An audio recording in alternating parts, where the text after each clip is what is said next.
거룩하신 하나님 아버지, 은혜를 감사합니다. 우리에게 새날을 주시오니 하나님께서 주시는 말씀을 따라 기도의 자리로 나가기 원합니다. 우리를 인도하여 주옵소서. 예수님 이름으로 기도드립니다. 아멘. 찬송가 314장 하나님께 찬양드립니다. 내 구주 예수를 더욱 사랑 엎드려 비는 말 들으소서. 내 진정 소원이 내 구주 예수를 더욱 사랑 더욱 사랑. 이전에 세상 날 기뻤어도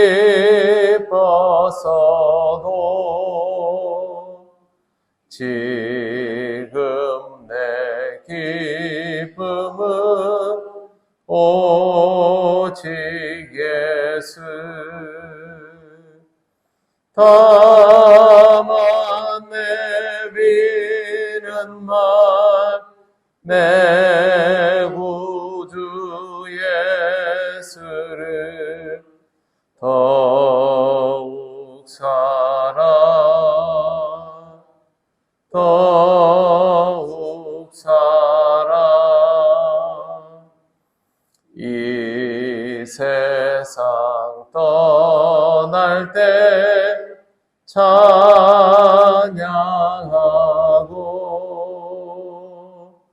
숨질 때 하는 말 이것일세. 다만 내비는 말 내 구주 예수를 더욱 사랑 더욱 사랑. 아멘.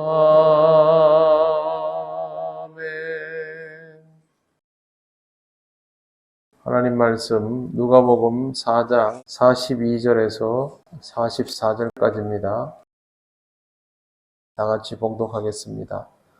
날이 밝음에 예수께서 나오사 한적한 곳에 가시니 무리가 찾다가 만나서 자기들에게서 떠나시지 못하게 만류하려 하매 예수께서 이르시되 내가 다른 동네들에서도 하나님의 나라 복음을 전하여야 하리니 나는 이 일을 위해 보내심을 받았노라 하시고 갈릴리 여러 회당에서 전도하시더라.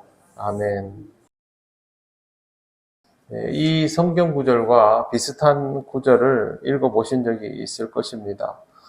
마가복음 1장 35절에 새벽 아직도 밝기 전에 예수께서 일어나 나가 한적한 곳으로 가사 거기서 기도하시더니 이 구절입니다. 오늘 말씀에 나오는 날이 밝음에 나오사 한적한 곳에 가셨다는 이 표현은 마가복음 1장을 통해서 유추해 보면 새벽에 기도하신 것과 같은 의미라고 볼 수 있습니다. 예수님은 일단 한적한 곳을 찾으셨고 사람들은 예수님을 만나기 위해서 여기저기를 다녔습니다. 예수님을 찾아서 할 말이 있었던 것입니다. 결국에는 예수님을 만나게 되었는데 그들이 했던 행동은 예수께서 떠나지 못하도록 만류하는 것이었습니다. 그들이 예수님을 붙잡으려 했던 이유는 놀라운 말씀과 능력을 보여주시니 우리가 붙들고 여기 계시면서 지낼 수 있도록 모셔야 하겠다, 이런 의미였던 것으로 보입니다. 예수님의 말씀과 이적이 많은 사람들에게 호응을 얻고 있지만 아직은 초기의 사역입니다. 그렇다면 예수님을 따르는 무리가 적은 것보다는 많고 또 예수님을 추종하는 사람들이 많을수록 견고해질 수 있는 상황입니다. 많은 사람들이 한 마을에 그렇게 있으면서 예수님을 붙들고 예수님께서 거기서 계속 기적과 능력을 행하시면 주변에 조금씩 영향이 있지 않겠습니까? 그런데 예수님은 그것을 받아주지 않고 이렇게 말씀하십니다. 43절을 보시면 예수께서 이르시되 내가 다른 동네들에서도 하나님의 나라 복음을 전하여야 하리니 나는 이 일을 위해 보내심을 받았노라 하시고, 예수님께서 다른 동네에 가서도 하나님의 나라 복음을 전해야 한다라고 말씀하셨는데 이 표현을 사용하셨습니다. 나는 이 일을 위하여 보내심을 받았노라. 주님께서 하신 이 말씀은 굉장히 무서운 의미입니다. 하나님의 아들 예수 그리스도는 이 땅에 있는 어떤 존재보다 자의적인 선택이 가능한 분이죠. 그것 때문에 마귀 사탄이 예수님을 시험하지 않았습니까? 예수님을 향한 사탄의 시험들을 잘 돌아보며 예수님으로 하여금 하나님께서 주시는 공적인 사역이 아니라 그것에 대한 예수님이 육신을 가지고 있는 상태에서 자의적인 선택을 하도록 그렇게 하는 시험들이었습니다.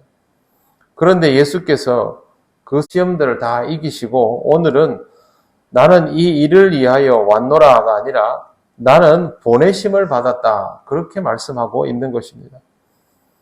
예수님께서 하나님의 아들이시고 이 땅에 오신 하나님이라는 자의식을 가지고 있는 상태임에도 불구하고 육신의 상태이기 때문에 그런 자의적인 선택들을 다 멈추시고 보내심을 받았다라는 사실을 공생의 시작에서부터 스스로에게 주지시키고 있는 것입니다.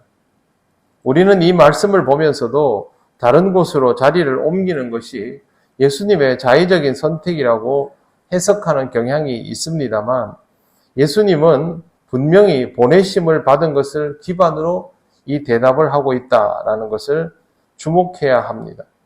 결국 예수님은 사람들의 만류를 뿌리치고 그곳을 떠나서 갈릴리의 다른 회당으로 가서 복음을 전하셨습니다. 보내심을 받은 자답게 하나님의 의도대로 일하신 것입니다. 하나님의 일을 하는 것은 모두 이렇게 보내심을 받는 일입니다. 예수님께서 보내심을 받아 그 상태대로 움직이셨다면 하나님의 일을 하는 모든 자는 예외가 있을 수 없습니다. 보내심을 받았다라는 말은 보내신 이의 판단에 의하여 움직여진다라는 뜻입니다.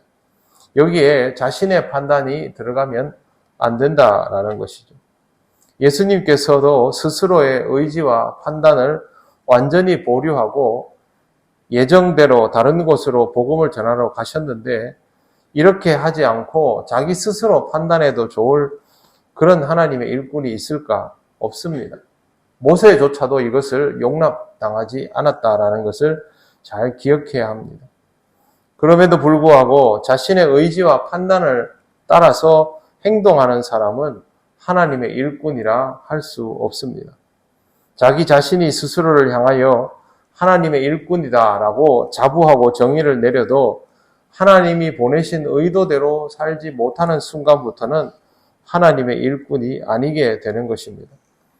안타깝게도 많은 하나님의 일꾼들이 보내심을 받은 자라는 의식을 지키지 못하고 살아갑니다. 이것은 비단 목회자의 경우에만 제한되는 것이 아니라 하나님의 일을 열심히 하고자 하는 모든 사람에게 해당되는 말입니다. 하나님의 일을 하는 사람은 끊임없이 보내심을 받았다라는 것을 스스로에게 주지시켜야만 합니다. 예수님께서 우리에게 보여주시고 가르쳐 주신 것이므로 여러분도 하나님의 일을 하시되 항상 이와 같은 태도를 지켜나가시기를 바랍니다. 내가 원하는 것과 하나님의 의도를 잘 구별하여 보시고 하나님의 의도를 따라 나아가시기를 바랍니다. 우리가 신실한 사람이라고 하더라도 항상 우리의 의도와 판단이 하나님의 의도와 판단과 일치한다라는 보장은 없습니다. 말씀과 기도를 통해서 날마다 우리 자신을 살피는 이유도 바로 여기에 있습니다.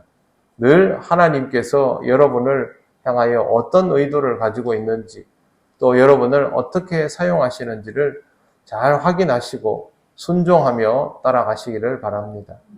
기도드리겠습니다. 하나님 감사합니다. 오늘 말씀을 통하여 우리의 갈 길을 보여주시니 감사합니다. 날마다 하나님께 물으며 듣고 따르는 심령이 되기를 원하며, 하나님께서 우리를 세워주셨을 때 명령하신 것을 평생 잊지 않기를 원합니다.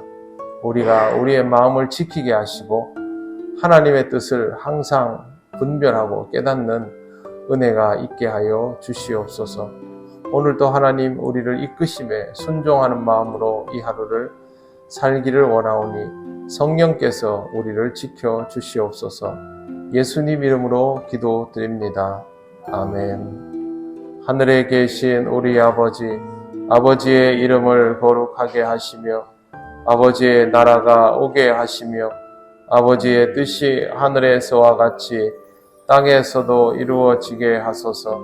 오늘 우리에게 일용할 양식을 주시고 우리가 우리에게 잘못한 사람을 용서하여 준 것 같이 우리 죄를 용서하여 주시고 우리를 시험에 빠지지 않게 하시고 악에서 구하소서. 나라와 권능과 영광이 영원히 아버지의 것입니다. 아멘.